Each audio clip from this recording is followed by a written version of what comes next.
नमस्कार, जोहार, झारखंड देख रहे हैं आप और मैं हूं आप सबके साथ सोनाली सिंह। दुमका में अंधविश्वास की जड़ें काफी गहरी हैं, खासकर ग्रामीण इलाकों में तो हालात और भी खराब हैं। यहां आकाशीय बिजली के चपेट में आने से एक युवती की मौत हो गई थी।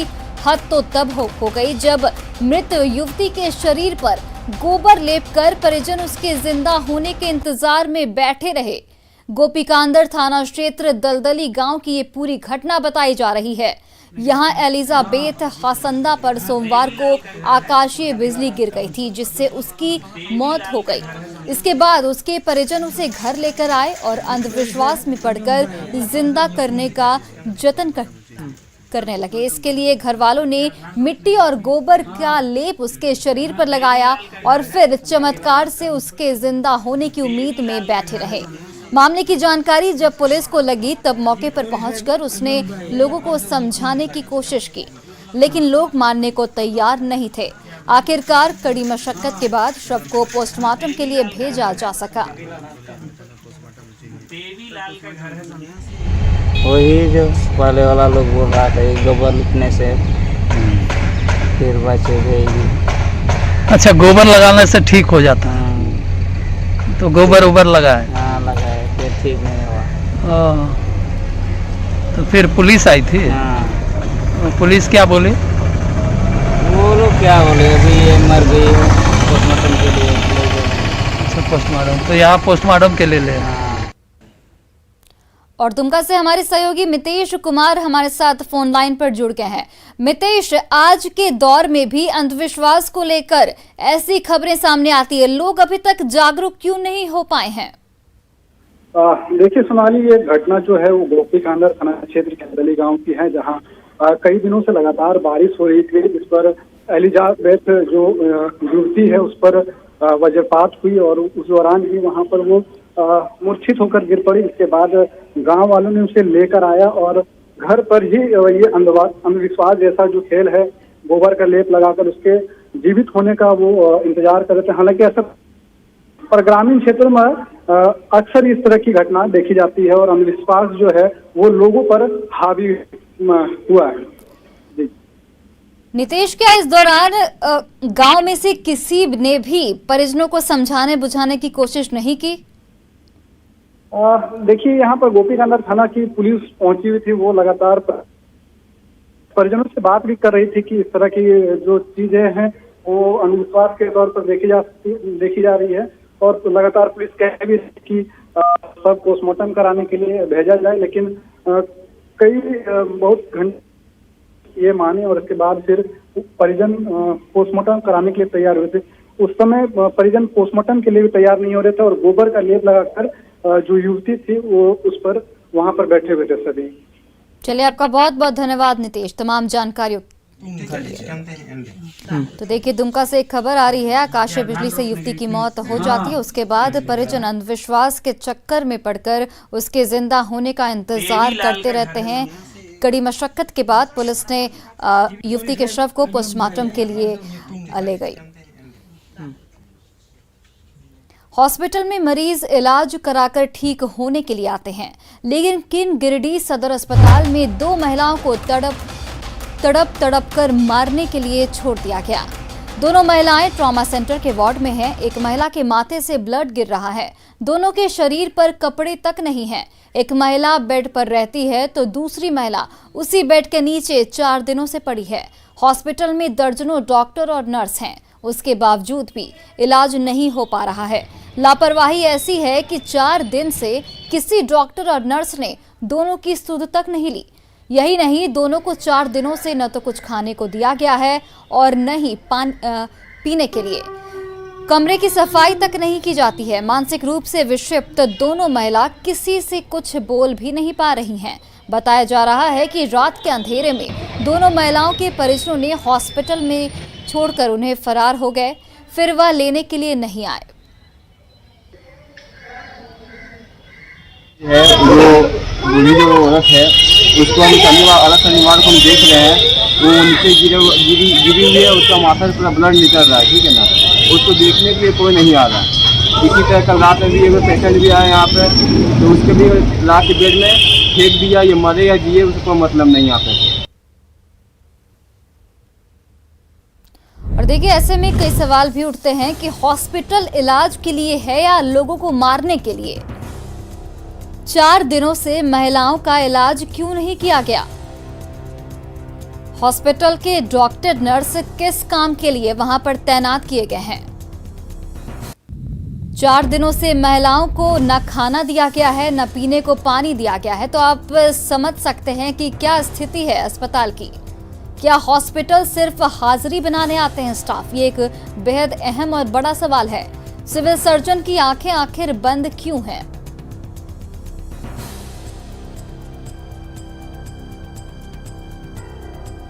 और गिरिडीह से हमारे सहयोगी एजाज हमारे साथ फोन लाइन पर जुड़ गए हैं। एजाज, 4 दिन बीत जाने के बाद भी महिला को, जो दोनों महिलाएं हैं, उनको स्वास्थ्य सुविधाएं मुहैया नहीं कराई जाती। कोई भी डॉक्टर या नर्स उनसे उनका हालचाल नहीं जानता। अस्पताल प्रबंधन की एक बड़ी लापरवाही यहाँ पर।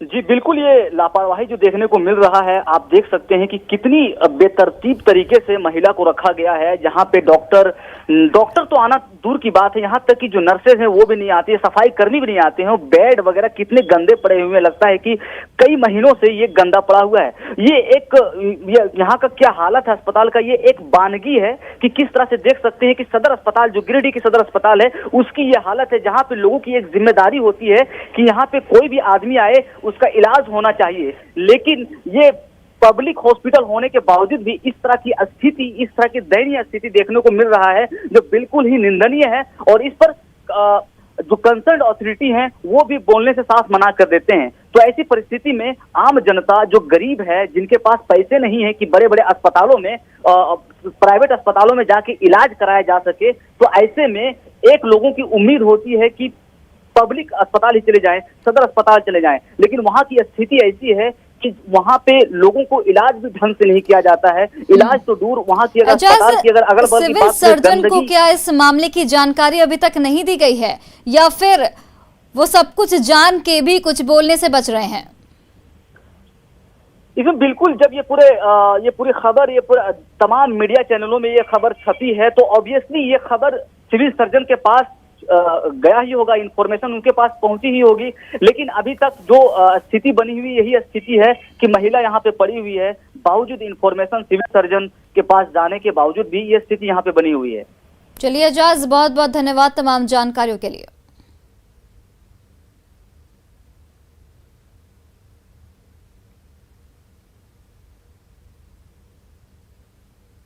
जापान में लगे खेलों के महाकुंभ में गर्ल्स पावर का दम लगातार दिख रहा है। अब तक भारत की झोली में जो 3 पदक मिले हैं वो लड़कियों ने ही जीते हैं। वहीं आज भारतीय महिला हॉकी टीम 41 साल बाद ओलंपिक के सेमीफाइनल में अपना दम दिखाएगी, जहां उसकी भिड़ंत अर्जेंटीना से होगी। अब तक के मैचों में झारखंड की 2 बेटियां निक्की प्रधान और सलीमा टेटे का डिफेंस बेहतरीन रहा है। क्वार्टर फाइनल में शानदार अटैक और डिफेंस के बाद अब महिला टीम आज की जीत के बाद भारतीय टीम ओलंपिक गोल्ड मेडल से महज 1 कदम दूर होगी।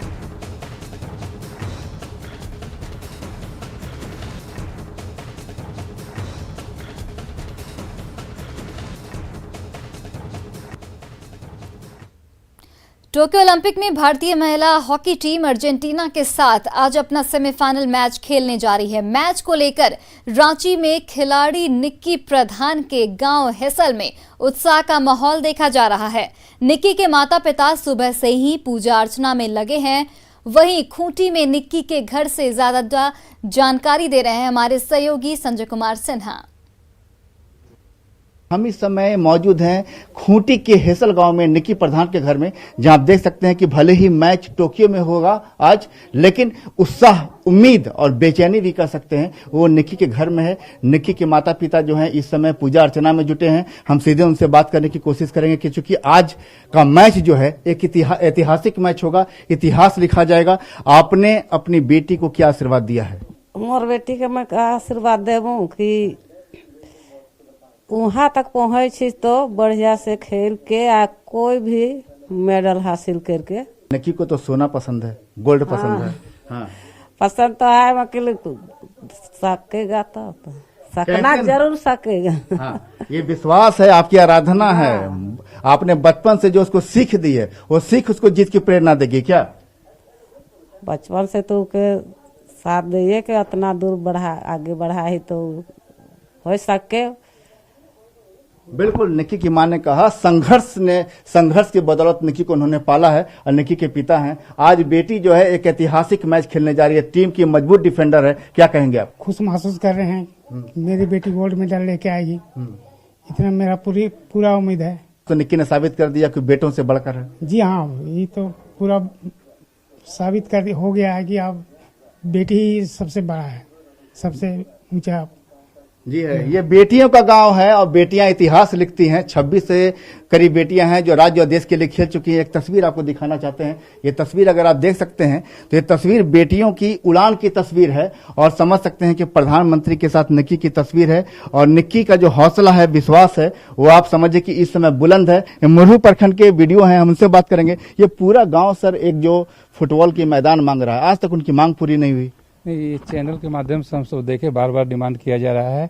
और जहाँ तक सवाल है, एक जमीन चिन्हित किया गया है, मम्मी पापा के लिए भी 50 डेसिमल जमीन जो है चिन्हित किया गया है और खेल मैदान के लिए जल्द ही जो है आप लोगों के चैनल के माध्यम से दिखाया जा रहा है। ये सपना जो है ग्रामीणों का सपना, ताकि निक्की से प्रेरणा लेकर और भी बच्ची को खेलने का मौका मिले, ये जल्द ही सपना पूरा होगा। बिल्कुल, मकान भले ही कच्चा हो लेकिन माँ बाप ने पक्की जीत का भरोसा दिया है अपनी बेटी को और साथ ही बेटी ने भी वचन दिया है कि सोना लेकर लौटेगी। साथ ही निक्की का खेल आज की मैच में फाइनल तक के सफर में एक महत्वपूर्ण रोल प्ले करेगा। कैमरामैन अमित के साथ संजय कुमार सिन्हा, खूंटी।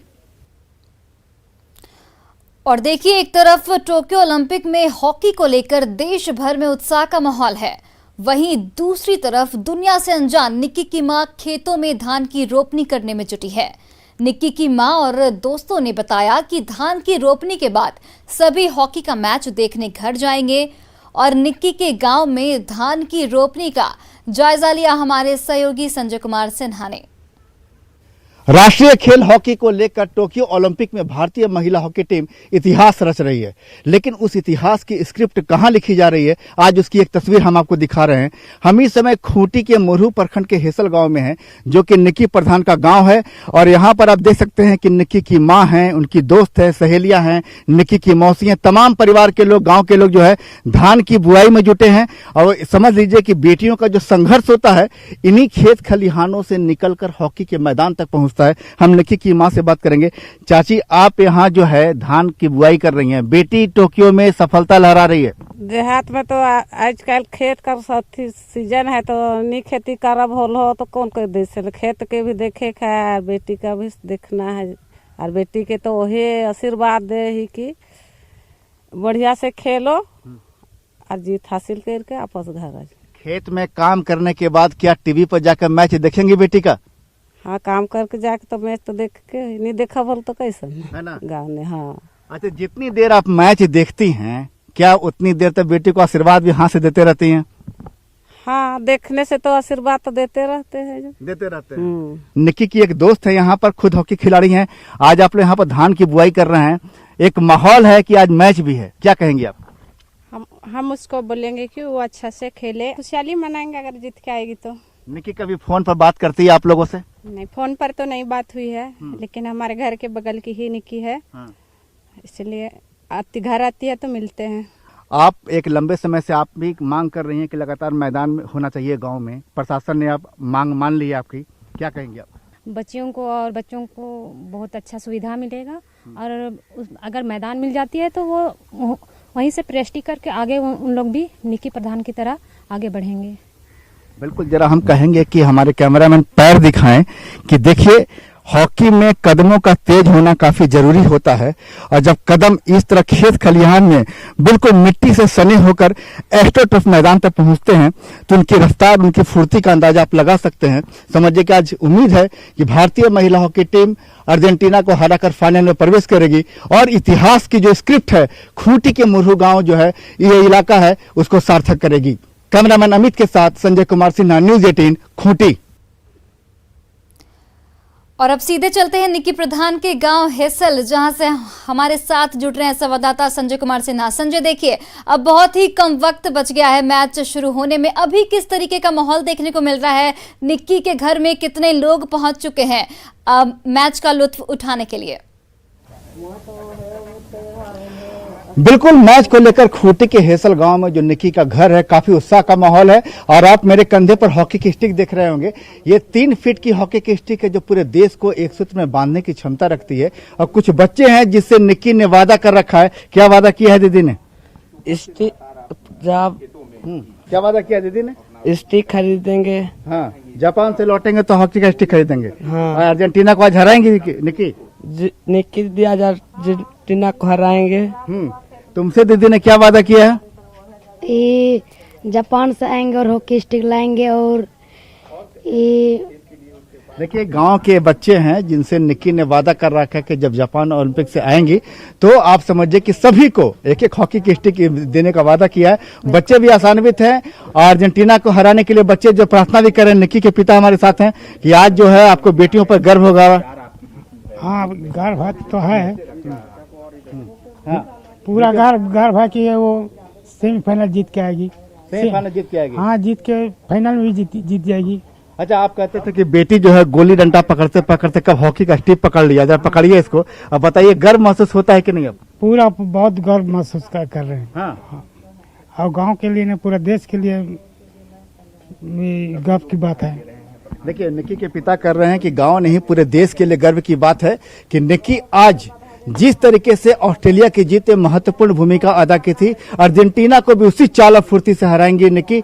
और समझिए कि निक्की का एक अपना खेलने का अंदाज है। और बिल्कुल आप समझिए कि विरोधी टीम जो खिलाड़ी को घेरे रहते हैं, निक्की उनको चकमा देने में माहिर है। डिफेंडर की भूमिका तो प्ले करते ही हैं, साथ ही कब डिफेंडर को जो विरोधी टीम के जो अटैकिंग प्लेयर होते हैं जो सीधे डी एरिया में घुसते हैं, निक्की उन्हें चकमा देती है, विरोधी खेमे में घुसती है। आज निक्की से आप आशा कर रही हैं? आशा, पूरा भरोसा निश्चित है कि चलिए संजय, आपका बहुत बहुत धन्यवाद हमसे बात करने के लिए और फिर निक्की के माता पिता से भी बात करने के लिए।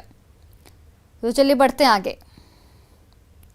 सफलता की शुरुआत जिंदगी में कहीं से और कभी भी हो सकती है। इस बात को सच साबित किया शुभम जगलन ने। शुभम ने हरियाणा के एक छोटे से गांव में रहकर गोल्फ खेलने का सपना देखा और अपनी मेहनत से उसे साकार भी किया। हमारे सहयोगी आनंद नरसिम्हा ने उनसे बात की। आज हम आपको एक ऐसे शख्स से मिलवाएंगे जिनकी उम्र तो कम है पर इरादों में दम है। मिलते हैं आज के गेस्ट, उभरते हुए भारतीय गोल्फर शुभम जांगलान से।